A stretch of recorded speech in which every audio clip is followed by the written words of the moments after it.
Okay, so you know how we all know that RDJ's Doctor Doom's gonna become a god? Because just like you can't do Thanos without the glove and the snap and the gauntlet, you can't do Doctor Doom and Secret Wars without Doom becoming a god. That shit's gonna be dope, but the question is like, how? How is Doctor Doom going to do this? What's crazy is we already know. What? Marvel's actually been dropping hints about this in their movies and their shows. Some of this stuff goes all the way back to Doctor Strange 1. I've been spending way too much time thinking about this exact question and going through Marvel's catalog to see what they were setting up.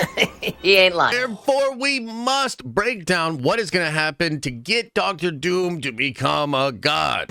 Let's begin. First thing you're going to want to know is what is RDJ's actual goal. According to the insiders out there, what RDJ wants is to eliminate the multiverse and instead have a singular universe that he controls as a god. And this is because the incursions always happen. The multiverse just creates chaos, and then that creates war, which destroys everything. And now that we know what he wants, let's talk about what he's going to need to get to do it. One thing that Doctor Doom is going to need for sure is anchor beings. Now, the concept of anchor beings is relatively new to the MCU canon. It was just brought up in Deadpool and Wolverine. And basically what an anchor being is a person that if they die, their universe then starts the process of decaying and eventually disappearing completely. That's pretty simple. That's pretty easy to understand. But something that a lot of people missed is that an anchor being can also serve to bring a universe back to life, or rather stop its process of decaying. So at the end of Deadpool and Wolverine, you know how Wolverine and Deadpool use the power of friendship to basically save the timeline? Well, if you really look at what they are showing you in the TVA technology, it shows that Deadpool and Wolverine become new anchor beings for this new universe. And not only do they stop it from decaying, they save it, give it a permanent future, and save all of its branches. And I think we've actually seen something similar in the Loki show. Remember the episode on Lamentis? Well, in the following episode, before they are saved, they actually share an embrace, and something crazy happens to the branch timeline that they are now a part of. It shoots up towards the red line in a way that no TVA agent has ever seen before. In fact, Mobius comments on this. I've got something.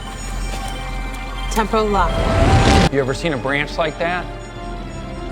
No. I essentially think what happened with Deadpool and Wolverine is the same thing that was happening with Loki and Sylvie. I think of it like this. Basically, these two characters coming together form such a bond and such an interesting story that they essentially become the new beings of anchor for that particular universe. And when you consider these two examples and the fact that Doctor Doom is going to try to create a new universe, I think he's going to need an anchor being. This is probably why the concept was introduced in Deadpool and Wolverine. But that's not the only reason that I think RDJ's Doctor Doom needs an anchor being. There's also all of these different rumors about Tom Holland's Spider-Man. So check this out. You know how Tom Holland's Spider-Man was always rumored to be the lead of Avengers 5? Like, I'm talking all the way when it was just the Kang Dynasty before Jonathan Majors, before the pivot to Doctor Doom. It was rumored that Tom Holland's Spider-Man was going to be the lead of the Kang Dynasty. And when we started to hear rumors of this whole anchor being concept being used in Deadpool and Wolverine, many speculated that Tom Holland would be the anchor being of 616. And now within the last like 4 or 5 months since the actual announcement in July that RDJ was Doctor Doom and he's now the villain of Doomsday and Kang Dynasty is now friggin' Doomsday. Well, there were a ton of rumors that Tom Holland's Spider-Man is going to have crucial scenes with Robert Downey Jr. as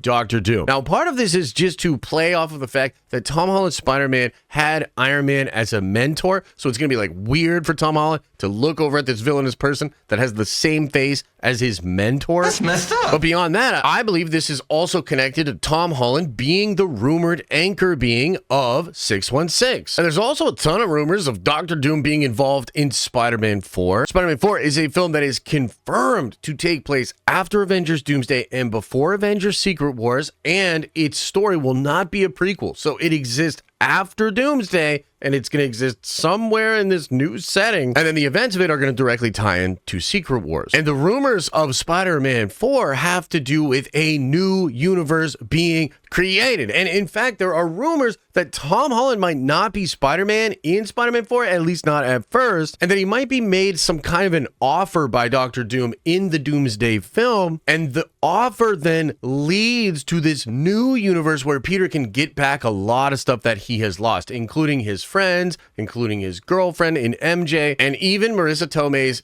Aunt May. So anchor beings feel really important to universes surviving and or changing. What I think is going to happen is RDJ's Doctor Doom is going to come to Earth 616 and he's going to need the anchor being of 616 in order to make the changes he wants to make to the universe, in order to have the godlike power to reshape things the way that he wants. I think he's going to need anchor beings, and I think he's going to specifically need Tom Holland, the 616 anchor being. But now let's talk about the bling, starting with the bangles. So we've seen in the Marvel's movie that the bangles have something to do with space-time. They essentially entangle the beings of Monica Rambeau, Carol Danvers, and Kamala Khan, and they're all switching places when they use their power. But on top of that, the bangles are also used to open up a portal between two universes and to close that portal. And so on the one hand, maybe the bangles are there just to help Doctor Doom traverse the multiverse. Like maybe he needs more than just one anchor being, so he's grabbing up anchor beings using the bangles. But beyond that, the bangles do something really interesting in the Miss Marvel show, and that's time travel, but it's actually not time travel the way the Avengers used it in Endgame. So there's that scene in Endgame where you have Hulk explaining time travel, and he's basically saying that like all the time travel movies get it wrong because all the time travel movies talk about consequential or paradoxical time travel. But in the MCU, that's not how time travel works. Time travel in the MCU creates new branch timeline and reality. But in Miss Marvel, Kamala uses the bangle to do causal time travel. There is a loop that happens there. So she uses all the time travel that all the Avengers thought was the way that time travel actually worked. And another thing that's really interesting about this is if you go back to the Quantum Mania movie and you look at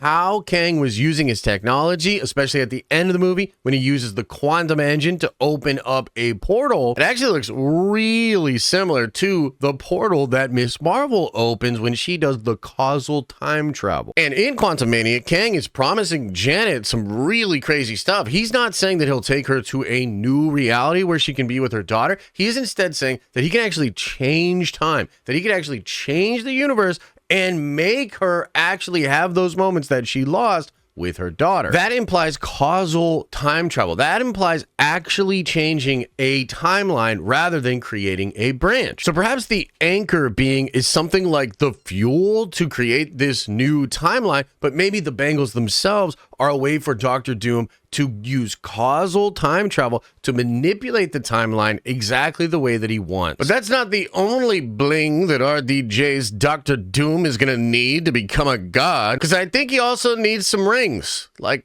10 of them, about 10 of them. The 10 rings are going to be super important to what's happening in Doomsday, and I think they were going to be super important to what was going to happen in the Kang Dynasty. And that's partially because Dustin Daniel Crichton actually said this. So he's the one that did the Shang-Chi movie. He was originally going to direct Avengers 5, you know, when it was still the Kang Dynasty, and he's on record saying that the 10 rings were going to be really important for the Kang Dynasty. And to me, this all has to do with when Shang-Chi used the 10 rings, but there's a specific moment that I think was really important, a huge visual clue. And I also think it was the exact moment that Kamar-Taj felt the 10 rings being used and when that signal began to send out to maybe the multiverse. It's this moment here where Shang-Chi was basically doing a Kamehameha wave with all of the 10 rings, and this exact visual thing going on here is all over the MCU. Going all the way back to Doctor Strange 1, you can see this symbol being created by the acolytes of Dormammu as they're summoning more power from the dark dimension. You can see it in No Way Home, where Doctor Strange is actually using magic to try to erase memories of Peter Parker. You can see it in Quantum Mania when Janet and Kang are tinkering with the quantum engine. You can see it in Eternals at the top of the World Forge that Orisham eventually takes Cersei to. And I actually think the biggest clue as to what these things are has to do in What If Season 2. At the very end of that show, we see the sinister version of Doctor Strange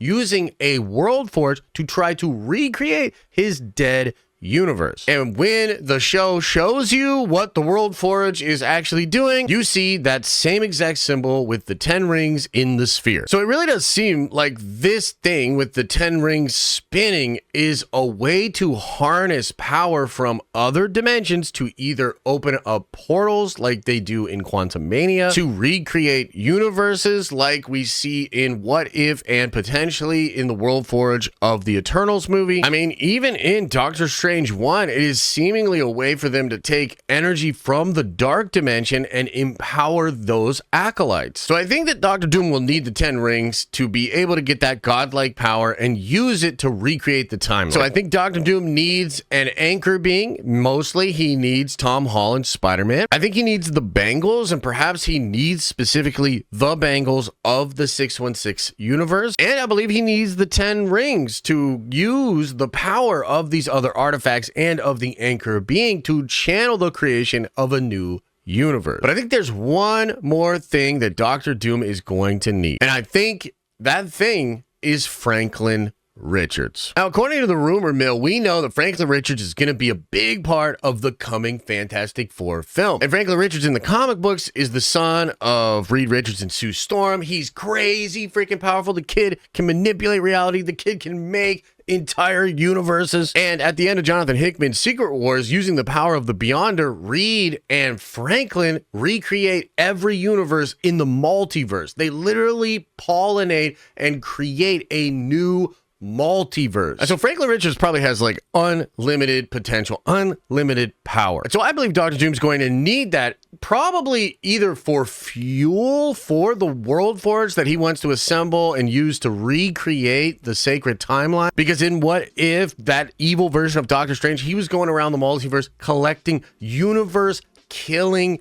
villains, and he was collecting up righteous heroes, like really powerful ones, and he was using them as fuel for the World Forge. And maybe Doom needs the anchor beings as fuel as well, but I think a being like Franklin Richards actually probably has all the power that Doctor Doom would need to fuel his World Forge to recreate the sacred timeline. And I literally believe we will see Doom acquiring all of these different things in the Doomsday movie. Because we've heard these rumors that there will be other villains in Doomsday, that Doom probably has like his own Avengers or his own Illuminati. And the movie's supposed to be huge, like 60, 70 characters. You're going to see all the current MCU characters, a lot of characters from different universes as well. And it just makes sense that Doom and his lieutenants would be fighting different groups of Marvel heroes trying to obtain all of these different items. So maybe King Thanos will be coming after the 10 rings. Maybe the Maestro Hulk will be going after the bangles. And then maybe Doctor Doom himself will be going after 616 Peter Parker, as again, he is that anchor being. Or Doctor Doom's going after Franklin Richards himself, setting him up with an actual confrontation with the Fantastic Four to get an essential piece to what Doom needs to become a god. Man, this stuff's crazy. I'm 99.9% sure that it's completely real. I would not be surprised at all if this is exactly what Doctor Doom is going after. And I think the movies and the shows of the MCU have perfectly set this up. And maybe at one time this was being set up for Kang, like that's what he was going to do, but obviously that's not going to happen anymore. So now I think Doctor Doom's going to do it. Let me know what you think about this in the comment section below. And as I always say, I hope you are having an awesome and a nerdy day. And I'll see you in the next video.